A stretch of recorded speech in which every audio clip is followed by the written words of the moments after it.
What's good, people? How is it going? Welcome back to the channel. If you guys are new here, please do subscribe down below, smash a like, hit the bell. Those things help out a lot. YouTube does notify people when we upload. I don't know why, so just make sure you hit that bell. Anyway guys, today we got a dope episode for you because it's all about a few tips that you can use when you're handling your fresh flowers at harvest time. Because I know harvest time is super important. It's also super fun and exciting. Your plants are showing some impressive yields and you can't wait to harvest that shit and chop it down and get to tasting it, man. Now while it's exciting, this is actually a time that you gotta be methodical and careful so that the trichomes and terpenes are preserved. Now trust me guys, you don't want to ruin the trichomes and terpenes. It's like all your hard work goes to waste at the end just because you were too antsy to get everything done and you just went crazy and went AWOL. So in today's episode, I'm going to break down a few things that you can do to get the best terpene profile, the best flavor profile, and not affect those trichomes during harvest, man. Now with harvest season upon us, there's excitement buzzing in the air. I know a lot of people are messaging me and they're like, man, it's soon time for me to chop, and I'm super excited. Now no matter the size of your garden, growing another crop of beautiful flowers is always a cause for celebration. But before you can actually pack your flowers into that bowl and enjoy them over the next few months, you actually got to do a few additional steps, and that can actually extend the life of your flower and extend the taste and potency. How you handle that fresh flower during harvest can have a major impact on the overall flower quality. Now you may not believe it, but seemingly minor choices like how you cut down your plants or organize your strains and all that sort of stuff can actually do a lot of good for you or a lot of bad for you, depending on how you look at it. Now by doing things right when you're harvesting and drying your flowers, you not only protect the valuable trichomes, but you also make sure that those terpenes are locked in and have the chance to fully express themselves. It's all about the terps, right? We gotta save those terps. Now, a lot of different people don't know that you can actually damage your flowers when harvesting them. I had a Talking Loud podcast episode with my good homie Chad Westport, and a lot of people come into other people's gardens and squeeze the hell out of their flowers, man. They're like, yeah, I'm gonna squeeze this. That smells good, bud. What about this one? That smells good. You're going to need some nice flowers, man. But dude, you don't gotta squeeze the hell out of my plants. Like, relax. And the same thinking goes when you're harvesting your own plants. Now, if I'm being honest, guys, a commonly overlooked part of the cultivation is actually the physical act of harvesting the plants. Now, it might seem simple. You just cut them down, you hang them up, you dry them, cure them, but in reality you want to be a little bit careful. If you are a little too rough on the flowers, that can actually have negative impacts on your overall product.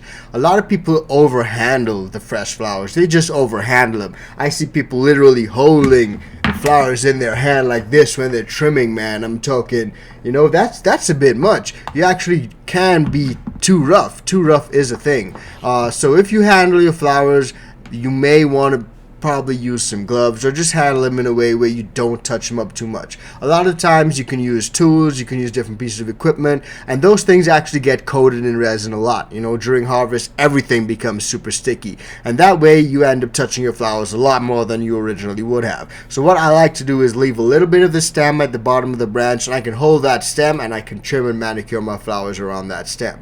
You just want to avoid touching your flowers too much. In fact, that resin that you're touching that becomes super sticky is actually comprised of trichomes that in turn house both cannabinoids and terpenes. So think of it that way. If it's all on your fingers and your tools and everything else, it's not ending up in your joint or your bong, man. So just trust me on that one. Now, another common mistake that a lot of people make during harvest is piling fresh flowers on top of each other. You can just stack them up, man. You're harvesting, you put them all in the trim bin and you just pile them up. The trim bin is like here and the flowers are like coming all up here like a mountain. Well, at the end of the day, you also don't want to pile fresh flowers on top of each other. The weight will literally cause them to get squashed. The lower ones will definitely start to pancake a bit, and that's why people always say when you got jars, don't fill the jars all the way up, because the same theory applies. A lot of times you can fill the jars halfway or 3/4 way up and you leave a little bit of space in there for the plants to breathe and just have space to move around. Sometimes I literally go into my jar and I just shake them around like this sometimes, just so that they're not all stuck together and getting pancaked out, man. Now, another tip that a lot of people overlook is the drying room. The drying room is actually super important when it comes to harvest. Many growers overlook the conditions in their drying room, man, yet the failure to keep things dialed in the drying room is actually a detrimental step that will negatively impact your crop. So think of it this way. If your plant dries too quickly, chlorophyll does not fully break down, and the flowers become increasingly brittle. Brittle is not good. Not only does that lead to a harsher smoke and taste, but your whole harvest can potentially turn to shake. You don't want your whole harvest to be a shaky harvest, do you? And I'm talking shake, like shake.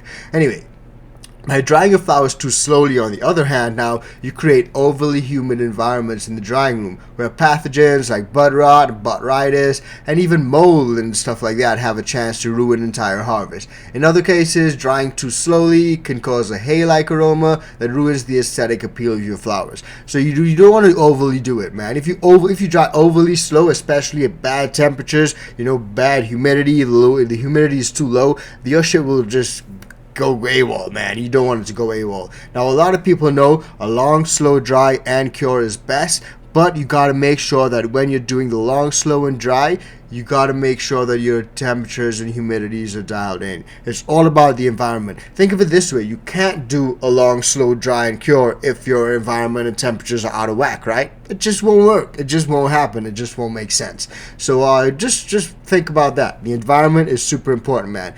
Now, there are a few tips that you can use when you're handling your flowers during the harvest process. To avoid damaging your plants during harvest time, there are a lot of strategic tips. I already mentioned one. You don't trim the bud all the way down. You don't remove the entire stalk of the plant. If you got a little bit of a branch that is holding on to that flower, maybe that's a good thing. Keep that branch there because you could actually hold on to that branch and manicure your flower. Now, when it comes to actually cutting the plants, it's always depends on your environment and your position, your circumstances. It all comes down to that, man. Like if you're in a place that's super dry, you may want to chop the plant with a lot more plant matter on there. But if you're in a place that's super humid, you may want to cut down those individual branches, and you can hang them individually, and that way, you can either slow down or you can speed up your drying time depending on your grow environment. Now, not everybody lives in the same grow environment. Not everyone will have the same conditions. Some people live in dry climates. Where I'm at right now,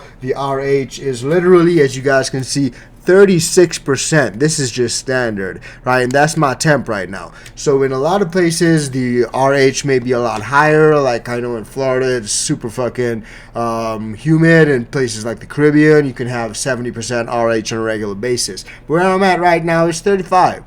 Pretty low. So it's all about your environment, guys. Now, when you're cutting down those plants, keep that in mind. You could also do a little bit of a wet trim and dry trim combo, and a lot of people do that. Now, when I say wet trim, I don't mean cut off those sugar leaves when you harvest. All I'm talking about is if your environmental conditions permit, you may be able to cut off some of those big, massive fan leaves. Now, if you're in a super dry place, don't cut off the fan leaves. Just leave them on. You won't have any issues cutting them off after. But if you're in a super humid place, some of those bigger fan leaves, it just takes a lot longer for the moisture to actually leave the plant, because the drying process is actually the moisture leaving the plant. You leave the plant to dry, and then the cure actually pulls that excess moisture out of it. So they work hand in hand. Now, when it comes to actually hanging that plant material, a dedicated drying system is usually great. If you got a dedicated drying tent, you can pop them in there. If you got a closet that's dark, you can pop them in there. But it's all about having that environment dialed in. It does not matter exactly if it's a tent or if it's a room or if it's a closet. You just want it to be in a dark, cool place. Avoid any excess moisture and humidity and stuff like that. If you're in a humid place, get a dehumidifier. If you're in a place that's not too humid and not in a super dry, get a humidifier, and just keep that in mind. You can always adjust your environment to suit, and that's very, very important. Now, a lot of people don't think about this one.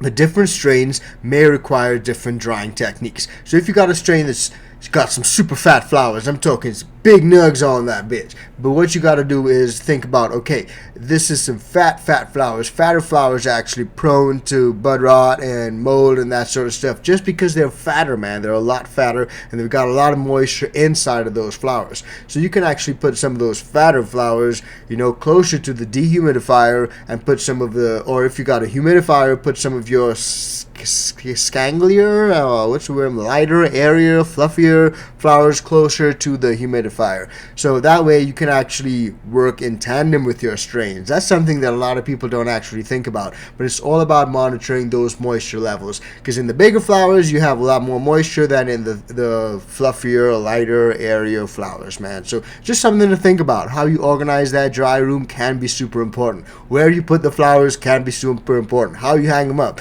If you got strains that are touching and stuff like that, maybe spread them out a little bit more so that they aren't touching together and getting on too close, you know. So it's all about the flowers, man. Inherently, guys, flowers are fragile, and there are a lot of ways they can be damaged during harvest time. A lot of growers are okay with spending large sums of money on grow room equipment and nutrients and all that stuff, but at the end of the day, they harvest their flowers and they do it not in the best way that they can, and in that way you end up losing a lot of the trikes, the terps, and just a lot of the overall flavor, potency, and the taste of the final product, man. So just keep those things in mind, and all things considered, properly handling your flowers, you will have some banging results at the end of it, man. So I promise you that. Now drop it in the comments down below. Let me know if you got any tips when it comes to handling your flowers. How do you harvest? Do you harvest wet trim, dry trim? Like, how do you do it? Do you cut out the whole plant? Do you do it branch by branch? What does your drying and curing situation and environment allow, man? What does it permit? Drop it in the comments and let me know, man. And don't forget to smash that like, but most importantly, join up with the ICANN VIP Bean Club on Patreon, man. We got a lot of love going on over there. We're having tons of fun. We got exclusive content, free gear, and a lot of free packs going out to all VIPs. So, man, join up with the fun. What you saying? Now, without further ado, guys, thanks for watching. Smash the like, and we'll see you on the next one. Peace, fam.